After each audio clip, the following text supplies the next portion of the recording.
जय हिंद साथियों, कप्तान अड्डा के यूट्यूब प्लेटफॉर्म पर आप सभी का स्वागत है।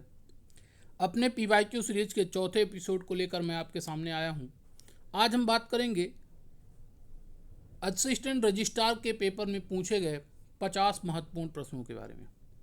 ये सिर्फ 50 महत्वपूर्ण प्रश्न नहीं रहेंगे, इसके अंतर्गत हर एक प्रश्न का हम डिटेल्ड एनालिसिस देखेंगे और उसके अंतर्गत बहुत सारे फैक्ट्स कवर करेंगे। तो लगभग 50 की जगह 500 फैक्ट आपको आज मिलने वाले हैं और ये बहुत महत्वपूर्ण है क्योंकि ये पेपर में आने ही आने हैं।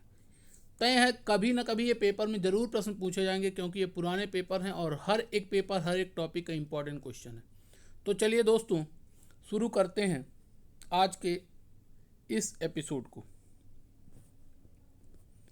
पहला प्रश्न पूछा गया, what is the height of सिद्ध बाबा पीक ऑफ बुंदेलखंड रीजन इन मध्य प्रदेश। मध्य प्रदेश में बुंदेलखंड क्षेत्र की सबसे ऊंची चोटी सिद्ध बाबा पहाड़ी की ऊंचाई कितनी है? इसका उत्तर आपको पता होगा 1172 मीटर। कितनी ऊंचाई है? 1172 मीटर।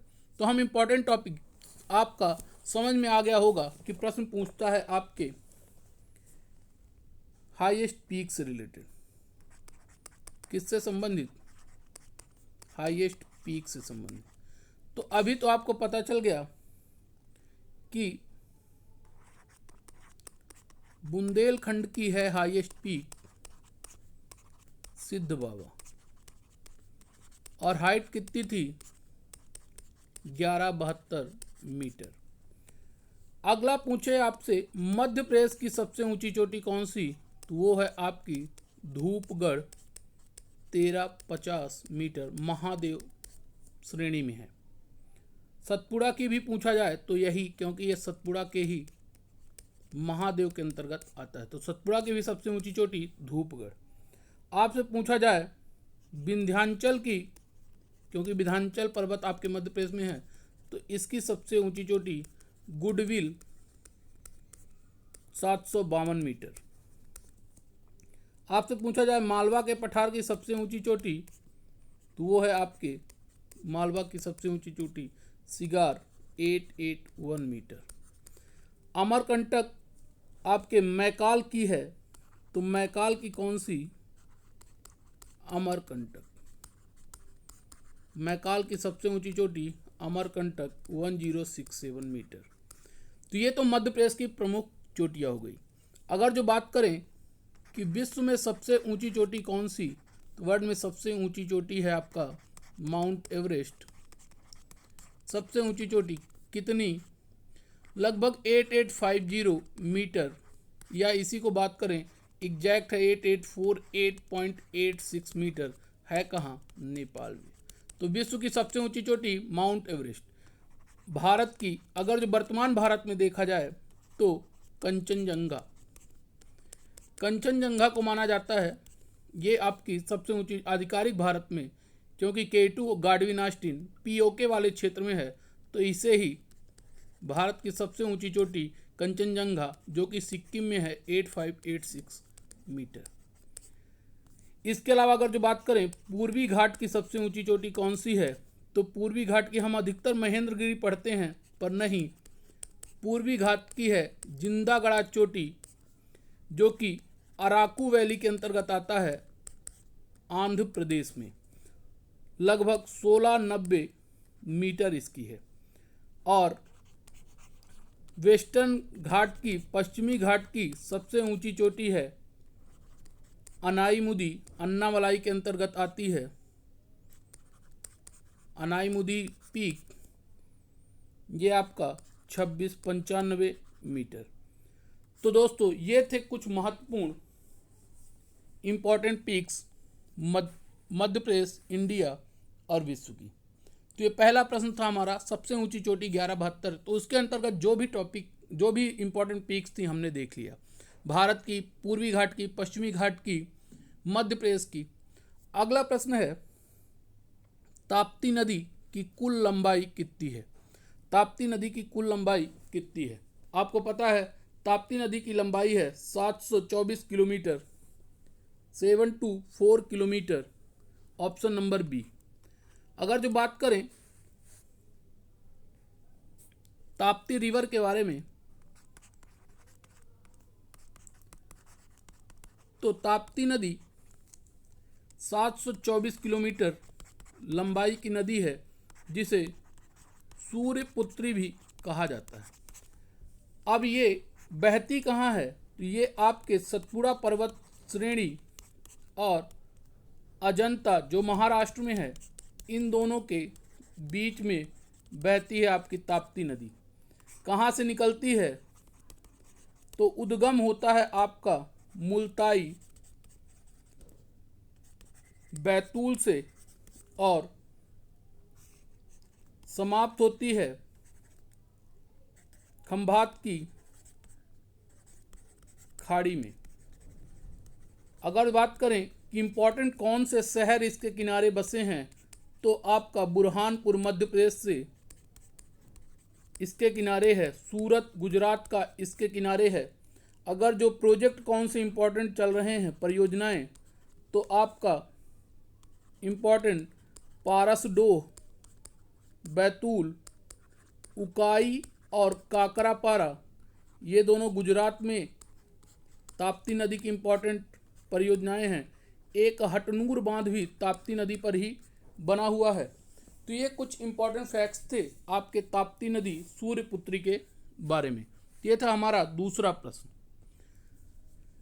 तीसरे प्रश्न की बात करें तो पूछा गया मध्य प्रदेश में किस 2 माह की गर्मी को द्वितीय गर्मी कहा जाता है? तो ये साफ साफ फैक्ट है कि द्वितीय गर्मी किसे कहा जाता है। तो आपके सितंबर अक्टूबर वाले महीने की गर्मी को द्वितीय गर्मी के नाम से जाना जाता है।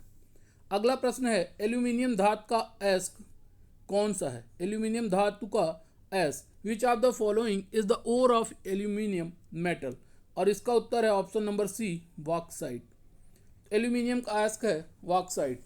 अगर जो बात करें कि मुख्य रूप से बॉक्साइट मध्य प्रदेश में कहाँ पाया जाता है, तो बॉक्साइट मुख्य रूप से अमरकंटक में पाया जाता है और अमरकंटक को मध्य प्रदेश का रेणुकूट कहा जाता है। ये बहुत इंपॉर्टेंट फैक्ट है। मध्य प्रदेश का रेणुकूट किसे कहा जाता है? तो वो कहा जाता है अमरकंटक को मध्य प्रदेश का रेणुकूट। अगला है मध्य प्रदेश खनिज निगम की स्थापना कब हुई? When was the Madhya Pradesh state mineral corporation established? तो इसका उत्तर है आपका 1962, 1962 में इसको इस्टेब्लिश किया गया। आपसे पूछ ले खनिज नीति कब आई? तो पहली खनिज नीति आई थी 1995 में और नवीन खनिज नीति आई मध्य प्रदेश में 2010 में। ये दोनों फैक्ट भी कई बार पूछे गए हैं। पहली खनिज नीति 1995, नवीन खनिज नीति 2010, new mineral policy 2010, first mineral policy 1995। ये प्रश्न भी पूछा गया है। आगे बढ़ते हैं अगले प्रश्न की ओर। ग्रेफाइट मध्य प्रदेश के निम्नलिखित में से किस जिले में पाया जाता है? ग्रेफाइट आप जानते होंगे, ऑप्शन है मंडला, सिवनी, छिंदवाड़ा, बैतूल, और ये पाया जाता है बैतूल डिस्ट्रिक्ट में। कहाँ मिलता है? बैतूल डिस्ट्रिक्ट में। अब ग्रेफाइट के बारे में बात करें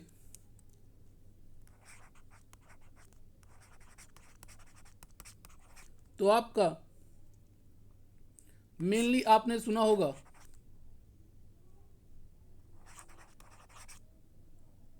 कोयले के 2 मेन अपर रूप हीरा और ग्रेफाइट में से एक है आपका ग्रेफाइट।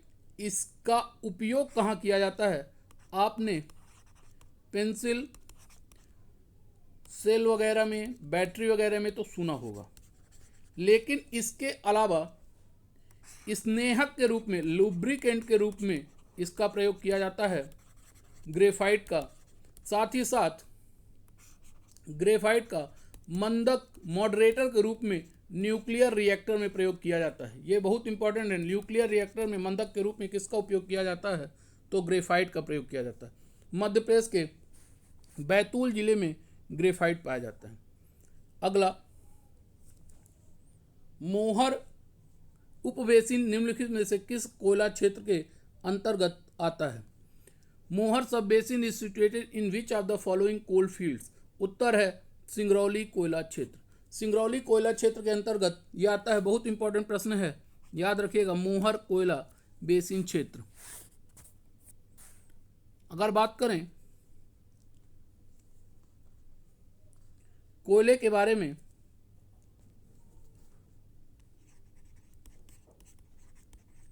कोयला मुख्य रूप से गोंडवाना चट्टानों में पाया जाता है और मध्य प्रदेश में सबसे मोटी परत अगर जो कोयले की है तो वो है आपके सिंगरौली में। कहाँ है? सिंगरौली। सिंगरौली आपकी एनर्जी कैपिटल के रूप में भी जाना जाता है। इसको ऊर्जा राजधानी बैढ़न है वहीं सिंगरौली जिले में उसे कहा जाता है। बात करें तो किस प्रकार का कोयला पाया जाता है मुख्य रूप से, तो ये पाया जाता है बिटुमिनस प्रकार का कोयला। मध्य प्रदेश में किस प्रकार का? तो बिटुमिनस प्रकार का कोयला पाया जाता है।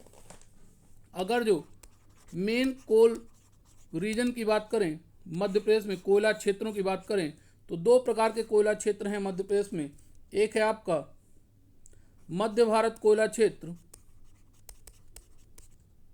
सेंट्रल इंडिया कोल रीजन, और दूसरा है आपका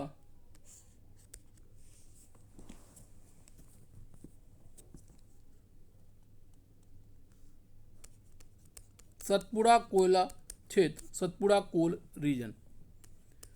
बात करें मुख्य इसके अंतर्गत कौन कौन से कोयला क्षेत्र आते हैं, तो मध्य भारत के अंतर्गत सुहागपुर, शहडोल, जहाँ पर यह सबसे बड़ा कोयला क्षेत्र है। इसके अलावा जोहिला, झिंगुरदाह, झिंगुरदाह आपका सिंगरौली वाले बेल्ट में ही है, और उमरिया जो कि सबसे छोटा कोयला क्षेत्र है, ये मध्य भारत कोल रीजन के अंतर्गत आते हैं।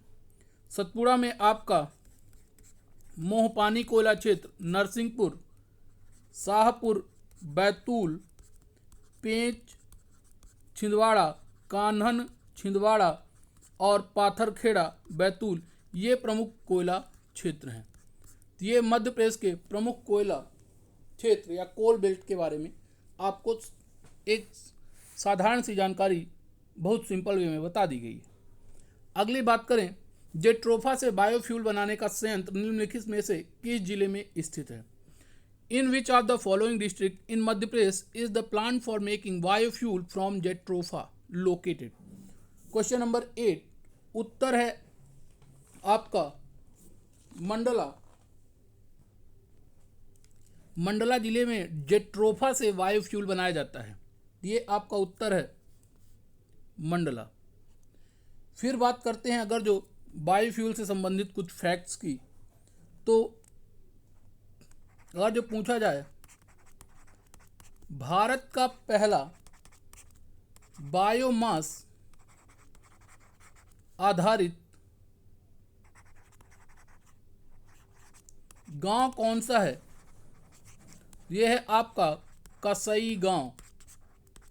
किस जिले में आता है? तो बैतूल में। यह भी महत्वपूर्ण फैक्ट है, भारत का पहला बायोमास आधारित गांव। इसके अलावा जादूखेड़ा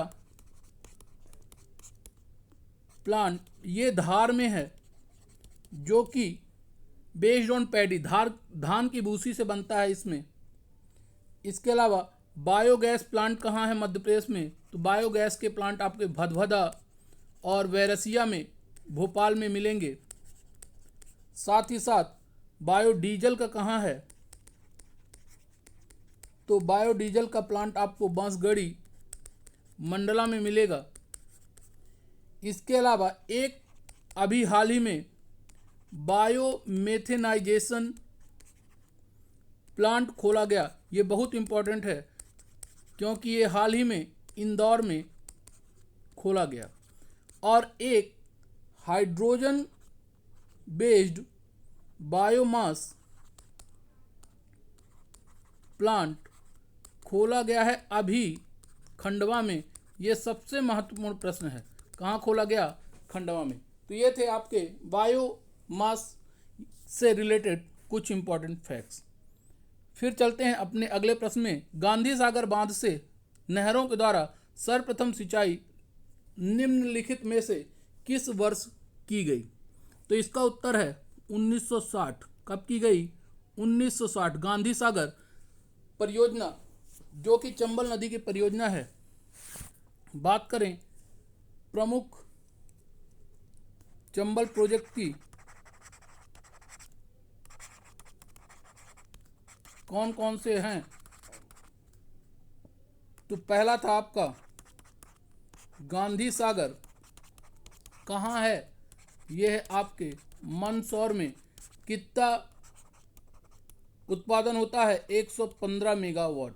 दूसरा राणा सागर परियोजना चित्तौड़गढ़ राजस्थान में है और इससे उत्पादन होता है 172 मेगावाट।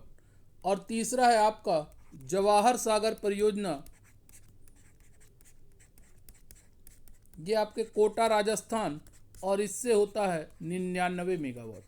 तो ये है आपकी चंबल परियोजना, जिसे हम गरज के नाम से भी याद कर सकते हैं। गांधी सागर, राणा सागर और जवाहर सागर, या गजरा के नाम से भी जान सकते हैं। गांधी सागर, जवाहर सागर और राणा सागर। तो ये थी इंपॉर्टेंट चंबल परियोजना। शुरुआत हुई गांधी सागर की 1960 से। अगला है अमरकंटक तापीय विद्युत केंद्र किस कोयला क्षेत्र के में स्थित है? तो यह है आपके सुहागपुर कोयला क्षेत्र, सुहागपुर शहडोल, जो कि सबसे बड़ा कोयला क्षेत्र है मध्य प्रदेश का, उसके पास अमरकंटक ताप विद्युत केंद्र है। अगर जो बात करें दूसरे थर्मल पावर प्लांट की, तो अगर जो मध्य प्रदेश का फर्स्ट पूछा जाए तो वो था आपका चांदनी थर्मल पावर प्लांट बुरहानपुर। ये मध्य प्रदेश का पहला थर्मल पावर प्लांट है 1953। अगर जो सबसे बड़े की बात करें, लार्जेस्ट कौन सा है, अगले पेज में बात कर लेते हैं। Largest thermal power plant in Madhya Pradesh, तो ये है आपका विंध्याचल ताप विद्युत केंद्र थर्मल पावर प्लांट। ये आता है आपके बैढ़न सिंगरौली में। अगर जो पूछा जाए कि इसे किसकी मदद से बनाया गया, बहुत इंपॉर्टेंट है, किसकी मदद से बनाया गया, तो आपका विंध्याचल रसिया की मदद से, रूस की मदद से बनाया गया और इसे ऑपरेट करता है एनटीपीसी। और अगर जो बात करें कुल क्षमता कितनी है, तो कैपेसिटी है 4760 मेगावाट। ये आपका मध्य प्रदेश का सबसे बड़ा थर्मल पावर प्लांट है। तो दोस्तों, ये थे आपके शुरुआत के 10 प्रश्न। बात करते हैं 11वें प्रश्न की। 2023-24 में मध्य प्रदेश में मसाला फसलों के उत्पादन में देश में, देखिए ऐसे प्रश्न पूछे जाते हैं तो इसके पीछे आप समझिए, जब कभी भी पूछा जाए ऐसे प्रश्न तो मान के चलिए वहाँ पर मध्य प्रदेश ने कुछ न कुछ बेहतर किया था, सबसे अच्छा किया था, तभी पूछा गया है। तो मध्य प्रदेश मसाला फसलों के उत्पादन में पूरे देश में प्रोडक्शन में पहले नंबर पर था 2023-24 में। इसीलिए यह प्रश्न पूछा गया। जब कभी भी किसी भी क्षेत्र की विशेषता रहती है या वो टॉप करता है तो वो प्रश्न जानबूझकर पेपर में दिया जाता है। और अगर जो मसाला पार्क पूछा जाए, मसाला पार्क कहाँ है मध्य प्रदेश में, तो ये है आपके छिंदवाड़ा में। मसाला पार्क कहाँ है? छिंदवाड़ा में। अगला गांधी सागर बांध किस नदी पर, तो अभी हम पढ़ चुके हैं चंबल नदी पर गांधी सागर, राणा सागर और जवाहर सागर तीनों। फिर है मध्य प्रदेश 2022-23 में मध्य प्रदेश बाल बजट को बजट के अनिवार्य भाग के रूप में प्रस्तुत करने वाला देश का पहला राज्य। देखिए पहला जानबूझकर पूछा जा रहा है यहाँ पे भी और आपका यहाँ पे भी। भारत ने चाइल्ड बजट चालू किया था पूरे देश में, पहली बार किसी ने चाइल्ड बजट जारी किया, वो आपका पहला राज्य 2022-23 के बजट में मध्य प्रदेश ने चालू किया। अगला प्रश्न है 2011 की जनगणना के अनुसार मध्य प्रदेश का सबसे कम जनसंख्या घनत्व वाला जिला कौन सा है? सबसे कम जनसंख्या घनत्व। अब बात करते हैं, इसका उत्तर है आपका डिंडौरी। तो बात कर लेते हैं जनघनत्व में, पॉपुलेशन डेंसिटी। होता क्या है जनघनत्व? एक वर्ग किलोमीटर के अंतर्गत जितने लोग रह रहे होते हैं औसतन उसे कहा जाता है। जैसे अगर ये क्षेत्र है आपका 1 किलोमीटर स्क्वायर का, तो इसके अंतर्गत कितने लोग निवास करते हैं इसे कहा जाता है पॉपुलेशन डेंसिटी या जनघनत्व। तो मध्य प्रदेश के टोटल एरिया में कुल कितने लोग रह रहे हैं इसके बारे में निकलेगा आपका मध्य प्रदेश का जनघनत्व। अगर जो बात करें कि सबसे कम प्रश्न पूछा गया था, सबसे कम किसका था, तो वो है आपका डिंडौरी का। डिंडौरी का सबसे कम 94 है। 94 लोग एक जिले के अंतर्गत 1 वर्ग किलोमीटर के अंतर्गत रहते हैं डिंडौरी में। सर्वाधिक बात करें तो 855 भोपाल का, 855 है भोपाल का। अगर जो बात करें मध्य प्रदेश का कितना है, तो मध्य प्रदेश का है 236 व्यक्ति प्रति वर्ग किलोमीटर, और वहीं इंडिया का 382 382 व्यक्ति प्रति वर्ग किलोमीटर। तो ये है आपके जनसंख्या घनत्व से संबंधित फैक्ट्स। तो दोस्तों अब बात करते हैं अगले प्रश्न की। निम्न में से कौन सा मालवा का लोक नृत्य है? राई, बधाई, मटकी, बरधौनी। तो इसका उत्तर है मटकी। आपको पता है कि राई और बधाई ये दोनों बुंदेलखंड के हैं और परधौनी आपका बैगा का डांस है। तो उत्तर है आपका मटकी। मटकी आपका मालवा का लोक नृत्य है, फोक डांस है।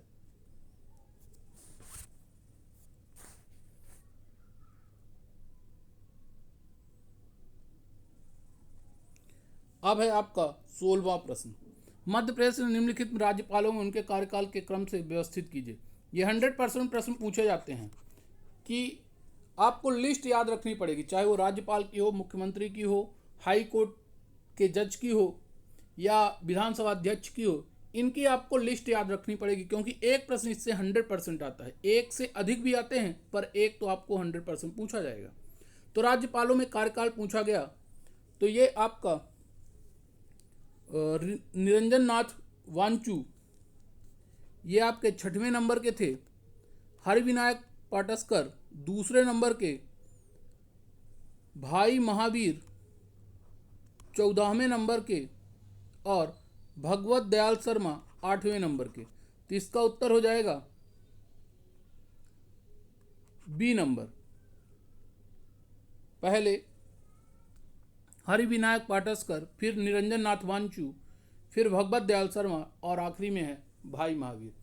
ये तो आपको लिस्ट याद रखनी है। इसके साथ साथ इम्पॉर्टेंट इनके जो काम हैं कि जैसे भारत मध्य प्रदेश और छत्तीसगढ़ का विभाजन किसके कार्यकाल में हुआ, भोपाल गैस त्रासदी किसके कार्यकाल में हुई, किस वर्ष राष्ट्रपति शासन लगा, तो वो कौन कौन थे राज्यपाल या मुख्यमंत्री।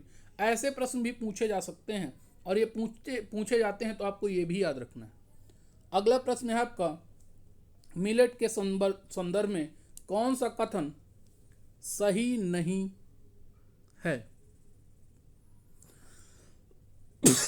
पहला, मिलेट को सुपरफूड के रूप में जाना जाता है, बिल्कुल सही। इसमें गेहूं और धान की तुलना में सिंचाई में अधिक पानी की आवश्यकता होती है, बिल्कुल नहीं। ये जलवायु परिवर्तन के प्रति लचीले होते हैं और 2023 को अंतर्राष्ट्रीय मिलेट वर्ष के रूप में, ये भी सही। तो गेहूं और धान की तुलना में सिंचाई में अधिक पानी नहीं, कम पानी की आवश्यकता होती है मोटे अनाज की। मिलेट्स में ये मोटे अनाज होते हैं, इन्हें सुपर फूड कहा जाता है। जलवायु परिवर्तन के प्रति फ्लेक्सिबल होते हैं और 2023 को डिक्लेयर किया गया था इंटरनेशनल ईयर ऑफ मिलेट्स। अगर जो मिलेट क्वीन की बात करें तो लहरी बाई को कहा जाता है। मध्य प्रदेश में मिलेट क्वीन के नाम से कौन फेमस है, तो वो है आपकी लहरी बाई। बैगा जनजाति से आती हैं। अगर जो जिला पूछा जाए तो जिला है आपका डिंडौरी। नाम है लहरी बाई। इन्हें ब्रांड एम्बेसडर भी मिलेट क्वीन का रखा गया था। और मिलेट्स को बजट में श्री अन्न के नाम से इस बार बजट में नाम लिया गया था। श्री अन्न किससे संबंधित है, तो यह है आपका मिलेट्स, मोटे अनाज से। 18वां क्वेश्चन है, विधानसभा अध्यक्षों में सबसे लंबा कार्यकाल किसका रहा? तो बृजमोहन मिश्र, यज्ञदत्त शर्मा, नर्मदा प्रसाद प्रजापति और राजेंद्र प्रसाद शुक्ल। ये आपके 4 ऑप्शन में तो उत्तर सही है राजेंद्र प्रसाद शुक्ल। लेकिन अगर जो विधानसभा अध्यक्ष की बात करें, विधानसभा का चेयरमैन जिसका चुनाव प्रोटेम स्पीकर कराता है, इसमें मध्य प्रदेश के पहले थे कुंजीलाल दुबे, श्री कुंजीलाल दुबे, और इन्हीं का कार्यकाल सबसे लंबा रहा है, लगभग 10 साल और 126 दिन का कार्यकाल रहा है कुंजीलाल दुबे का। पहले भी थे और सर्वाधिक कार्यकाल भी इन्हीं का रहा। सबसे छोटा कार्यकाल था तेजलाल टेभरे का, तेजलाल टेभरे 138 दिन का। और अगर जो पूछा जाए कि वर्तमान में विधानसभा अध्यक्ष कौन है, तो श्री नरेंद्र सिंह तोमर जी वर्तमान में विधानसभा अध्यक्ष बनाए गए हैं। तो ये थे विधानसभा अध्यक्ष से संबंधित प्रश्न।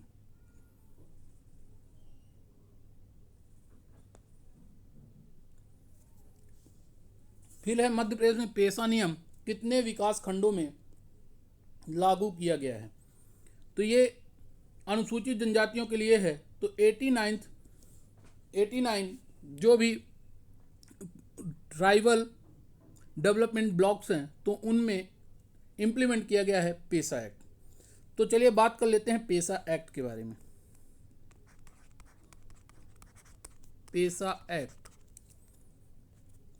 पेशा एक्ट पास किया गया 24 दिसंबर 1996। ये आपके संविधान के पार्ट 9 से संबंधित है। अगर जो बात करें तो आर्टिकल 244 के अंतर्गत प्रशासन के बारे में बात की गई। संविधान की शेड्यूल 5 में 10 राज्यों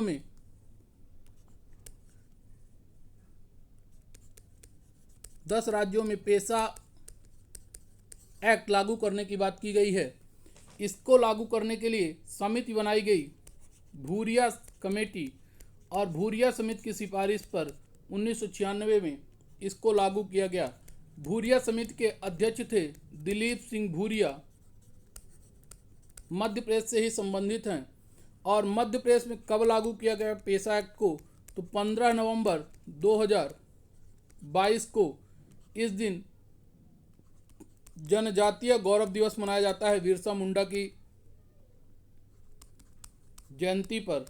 उसी दिन लागू किया गया 2022 में पेशा एक्ट। तो ये बहुत इंपॉर्टेंट है। क्या ये पेशा एक्ट?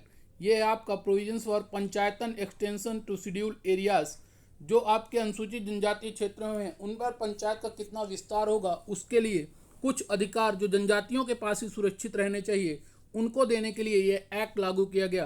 क्योंकि संविधान में भाग 9 में आपने देखा था 73rd और 74th कॉन्स्टिट्यूशनल अमेंडमेंट एक्ट आए थे, तो उसी के साथ पेशा एक्ट भी 1996 में लाया गया था, ट्राइबल अधिकारों के प्रोटेक्शन के लिए, सुरक्षा के लिए।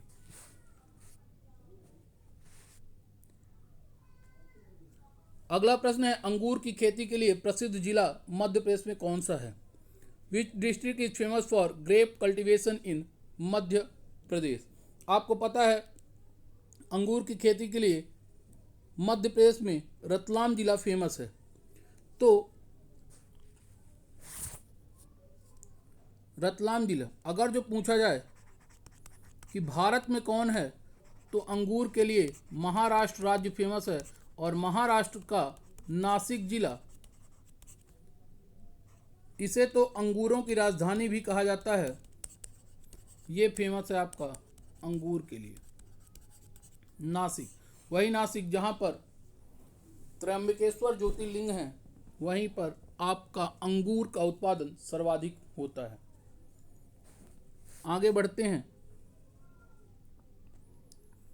21वां प्रश्न, मध्य प्रदेश का पहला खगोल पर्यटन अभियान नक्षत्र सभा आयोजित किया गया। इंडिया मध्य प्रदेश भारत का पहला खगोल पर्यटन अभियान नक्षत्र सभा आयोजित किया गया। India's first astro tourism campaign नक्षत्र सभा वॉज ऑर्गेनाइज्ड बाय उत्तराखंड। ये कुछ करंट के क्वेश्चन हैं। उत्तराखंड द्वारा नक्षत्र सभा का आयोजन किया गया। अगला, वैश्विक पहल ग्रीनिंग एजुकेशन पार्टनरशिप किसके द्वारा शुरू किया गया? तो ये यूनेस्को की पहल है। The global initiative grinning education partnership, ये आपका यूनेस्को के तहत इसको इनिशिएट किया गया है, लॉन्च किया गया है। अगला, सड़क संबंधी समस्याओं की सीधी रिपोर्टिंग के संबंध में मध्य प्रदेश शासन ने GIS आधारित किस मोबाइल ऐप का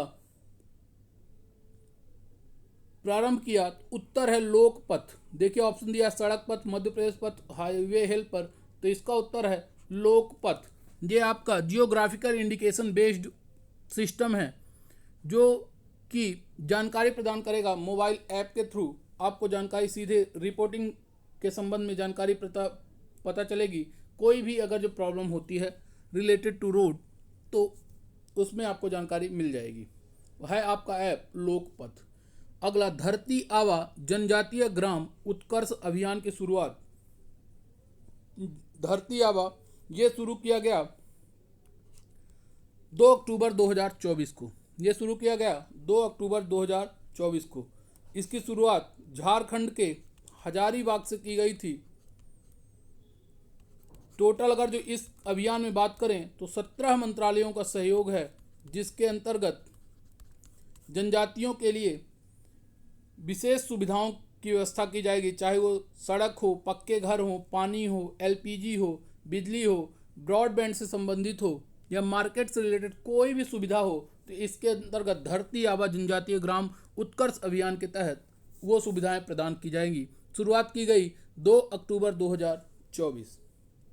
अगला, वर्ल्ड सॉफ्ट टेनिस चैंपियनशिप 2025 में सिल्वर मेडल मिला तनुश्री पांडे को। किसको मिला था? तनुश्री पांडे को। ये करंट का क्वेश्चन है तो इतना ज़्यादा इंपॉर्टेंट नहीं है, पर आप ये समझिए कि स्पोर्ट्स करंट के क्वेश्चन जरूर आते हैं।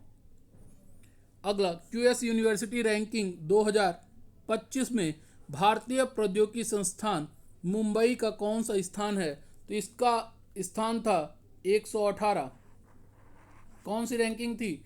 QS वर्ल्ड यूनिवर्सिटी रैंकिंग में Indian institute of technology Mumbai stands at 118 position. 118वें स्थान पर मुंबई की रैंकिंग थी। अगला, 28वां IBSF विश्व बिलियर्ड्स चैंपियनशिप के विजेता कौन हैं? तो इसके विजेता पंकज आडवाणी। कौन?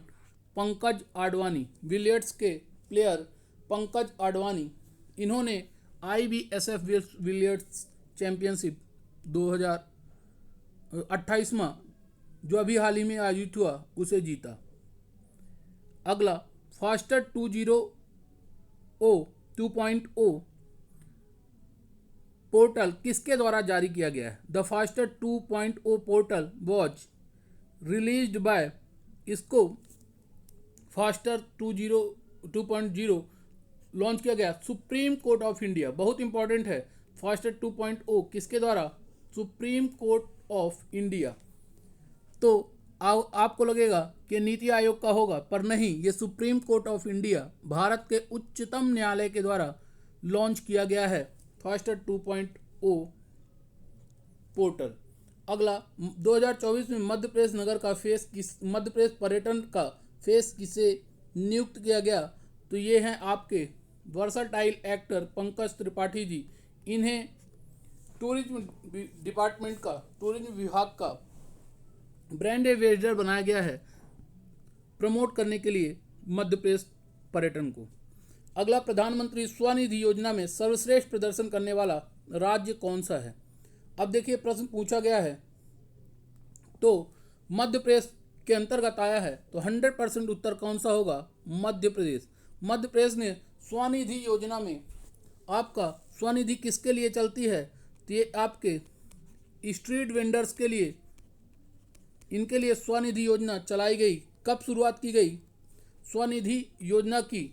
तो कोविड के दौरान जिनका काम छूट गया था, तो कोविड के दौरान चलाई गई स्वनिधि योजना 1 जून 2020 को 10,000 रुपये का गारंटी के बिना लोन दिया जाता है जो फुटपाथ पर दुकान लगा रहे थे फेरी वाले उनके लिए, और मध्य प्रदेश ने इस पे सर्वश्रेष्ठ प्रदर्शन किया है। यह है आपका स्वनिधि योजना। अगला है 31वां प्रश्न। अब ये प्रश्न है आपके आईसीटी से संबंधित। पहला, इफ अ स्टेटमेंट और expression is synthetically correct, there might arise an error during execution which disrupts the normal execution. This is called. यदि कोई कथन या अभिव्यक्ति वाक्यात्मक रूप से सही है तो निष्पादन के दौरान त्रुटि उत्पन्न हो सकती है, तो सामान्य निष्पादन को बाधित करती है, उसे कहा जाता है एक्सेप्शन। उसे कहा जाता है एक्सेप्शन। याद रखिएगा, क्या कहा जाता है? एक्सेप्शन। होनी नहीं चाहिए क्योंकि फिर भी उत्पन्न हो रही है। जब पूरी तरह से सही थी फिर भी एरर आ गया तो उसे कहा जाता है एक्सेप्शन। अगला, निम्नलिखित में से कौन सा द्विदिशात्मक है? Address bus, control bus, data bus, उपरोक्त में से कोई नहीं। इसका उत्तर है डेटा बस। डेटा बस आपका बाई डायरेक्शनल होती है। एड्रेस कंट्रोल आपकी यूनी डायरेक्शनल, डेटा बस आपकी बाय डायरेक्शनल। अगला, की लॉगर क्या है? तो देखिए, नाम से ही समझ में आ रहा है, की लॉगर। जब भी आप कोई भी की को प्रेस करते हैं तो ये की लॉगर उन सारी की को रिकॉर्ड करके रखता है। आपकी याद रखेगा और पासवर्ड जैसी जानकारियां भी चुरा सकते हैं। तो ये है आपका दैनिक कीबोर्ड उपयोग का लॉग बनाता है। जो आप रेगुलर डेली कीबोर्ड यूज करते हैं उसका ये लॉग बनाता है, की लॉगर। ऑप्शन नंबर सी। अगला, एक त्रिआयामी कंप्यूटर जनित स्थिति है जो वास्तविक दुनिया का अनुसरण करती है और उपयोगकर्ता वस्तुओं के साथ बातचीत करते हुए उसमें डूबकर पर्यावरण का पता लगाते हैं। तो is a 3-dimensional computer generated situation that simulates the real world and users explore the environment by getting immersed in it while interacting with objects. तो इसका एक त्रिआयामी कंप्यूटर जनित स्थिति होगी जो वास्तविक दुनिया है उसे अनुसरण करेगी और उपयोगकर्ता वस्तुओं के साथ बातचीत करते हुए उसमें डूबकर पर्यावरण का पता लगाएंगे। इसका है आपका वर्चुअल रियलिटी। यह है आपकी उत्तर है आपका वर्चुअल रियलिटी। फिर है आपका मानक रूप में व्यावसायिक दस्तावेजों का इलेक्ट्रॉनिक आदान प्रदान क्या कहलाता है? यह है आपका EDI, इलेक्ट्रॉनिक डेटा इंटरचेंज करेंगे तो ये आपका EDI।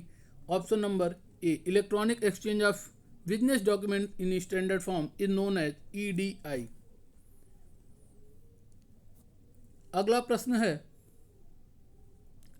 एक इंटरनेट का पता है एवं एक अद्वितीय संख्या है जो इंटरनेट से जुड़े डिवाइस की पहचान करती है। तो ये आपको साफ समझ में आ रहा है। IP एड्रेस है आपका इंटरनेट का एड्रेस जो यूनिक नंबर होता है, आइडेंटिफाई कराता है, डिवाइस कनेक्ट होता है जो इंटरनेट के साथ। तो ये है आपका IP एड्रेस। 2 वर्जन चलते हैं, IP वर्जन 4 और IP वर्जन 6।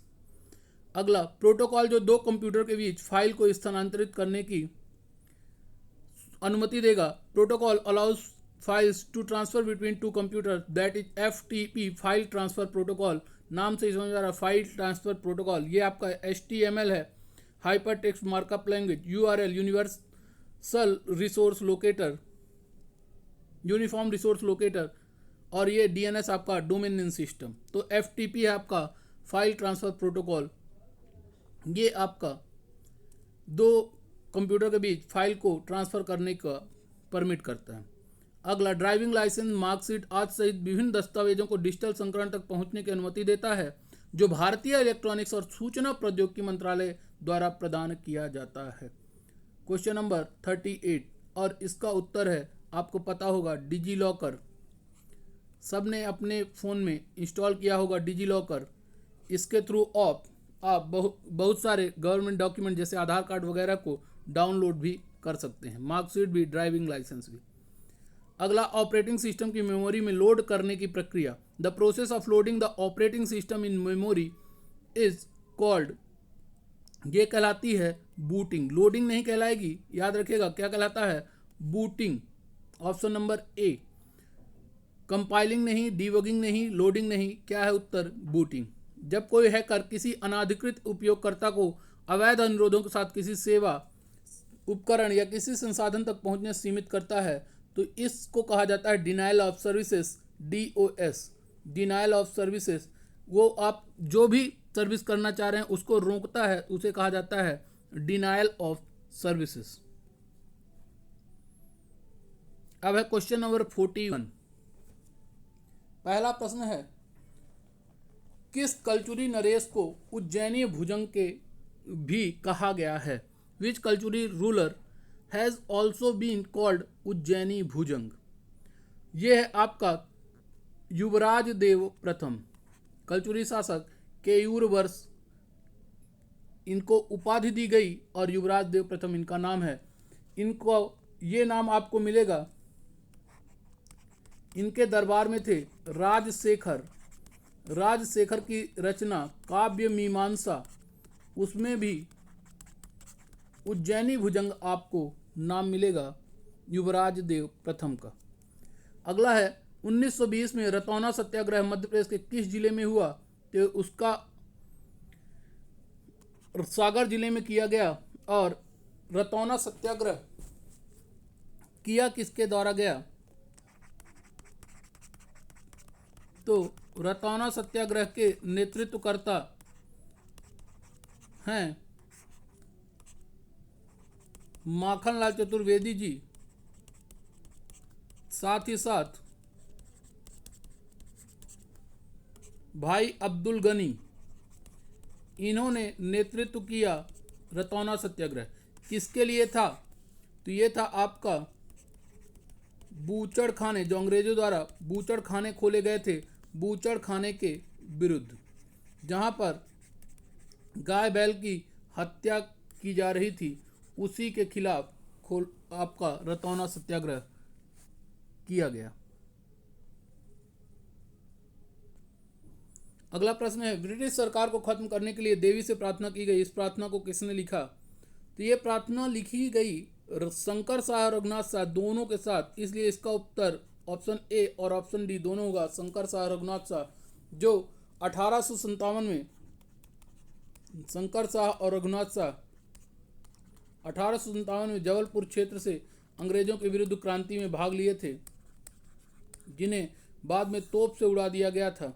वही हैं शंकर शाह रघुनाथ शाह, और इनके बाद नेतृत्व किया उस आंदोलन को आगे बढ़ाया रानी फूल कुंवर ने। पर उत्तर है आपका रघुनाथ शाह और शंकर शाह। अगला, किस जनजातीय योद्धा को आजीवन कारावास की सजा देकर अंडमान जेल भेज दिया गया? तो ये हैं आपके भीमा नायक, इन्हें अंडमान की सेल्युलर जेल भेज दिया गया, काला पानी की सजा दी गई, जहां चारों तरफ सिर्फ और सिर्फ पानी ही पानी था। भीमा नायक, जिन्हें निमाड़ का रॉबिन हुड भी कहा जाता है, भीमा नायक को निमाड़ का रॉबिन हुड कहा जाता है। ये अंबा पानी के युद्ध में खाज्जा नायक इनके सहयोगी थे, याद रखिएगा भीमा नायक को, बहुत इंपॉर्टेंट पर्सनालिटी है, ट्राइबल पर्सनालिटी के अंतर्गत भी इन्हें पूछा जाता है।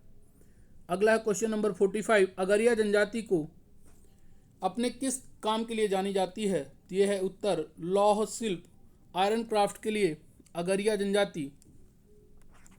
अगरिया जनजाति, अगरिया किसकी सब ट्राइब है? तो ये गोंड की सब ट्राइब है, गोंड की उपजाति है अगरिया।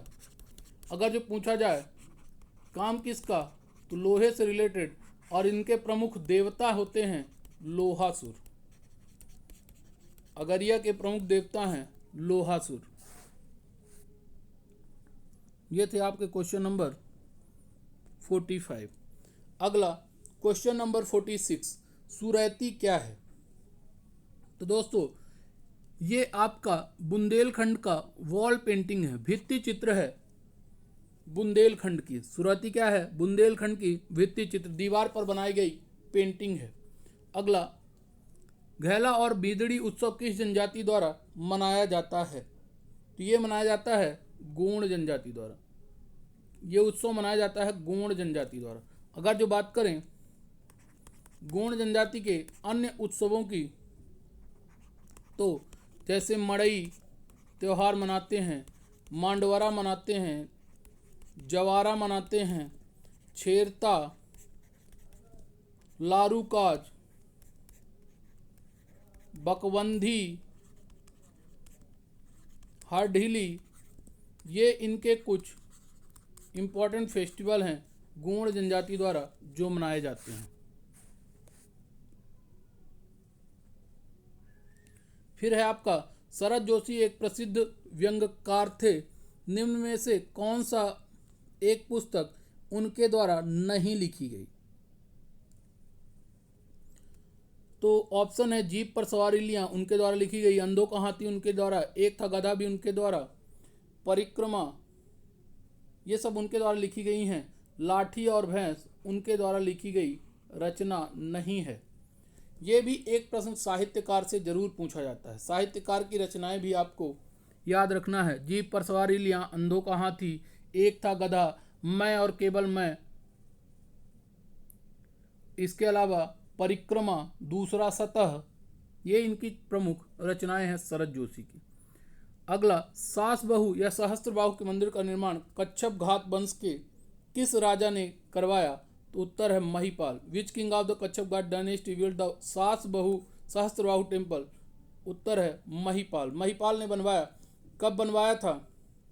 लगभग 1090 से 1093 एडी के अंतर्गत ये मंदिर बना है। 11वीं शताब्दी में कच्छप घाट वंश के महिपाल, राजा महिपाल द्वारा। शैली कौन सी? तो नागर शैली में बना हुआ है।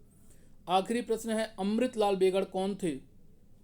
तो दोस्तों अमृतलाल बेगड़ ऑप्शन सरोद वादक, तबला वादक, चित्रकार, मूर्तिकार, इस हिसाब से चित्रकार मेनली साहित्यकार थे अमृतलाल बेगड़।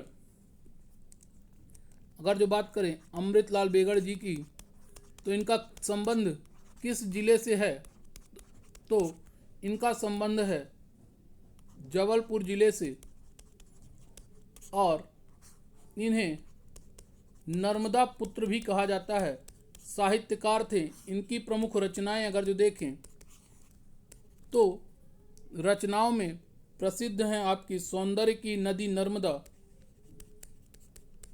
सौंदर्य की नदी नर्मदा, इसके अलावा अमृतस्य नर्मदा और तीरे तीरे नर्मदा, नर्मदा से संबंधित रचनाएं लिखी हैं अमृतलाल बेगड़ जी ने। जबलपुर से संबंधित हैं आपके, जबलपुर जिले से संबंधित हैं अमृतलाल बेगड़। नर्मदा पुत्र भी कहा जाता है रचनाएं। मेनली साहित्यकार हैं, चित्रकार भी हैं। तो दोस्तों ये थे आज के महत्वपूर्ण 50 प्रश्न, जिसके अंतर्गत आपको 50 प्रश्न के अलावा भी बहुत सारी अन्य जानकारियां भी मिली होंगी जो कि आपके काम आने वाली हैं। तो ऐसे ही महत्वपूर्ण बिंदुओं के लिए जुड़े रहिए कप्तान अड्डा के चैनल के साथ। तो इस एपिसोड में आपने बहुत सारी चीज़ें सीखी होंगी। ऐसे ही आगे भी हम बात करेंगे कई सारे PYQ सीरीज़ की। तो आशा करता हूँ आपको ये सेशन अच्छा लगा हो। अगर जो आपको ये वीडियो पसंद आई तो शेयर कीजिए, अपने दोस्तों को भी सब्सक्राइब करने के लिए कहिए। बने रहिए कप्तान अड्डा के साथ। मिलते हैं अगले एपिसोड में। तब तक के लिए जय हिंद, जय भारत।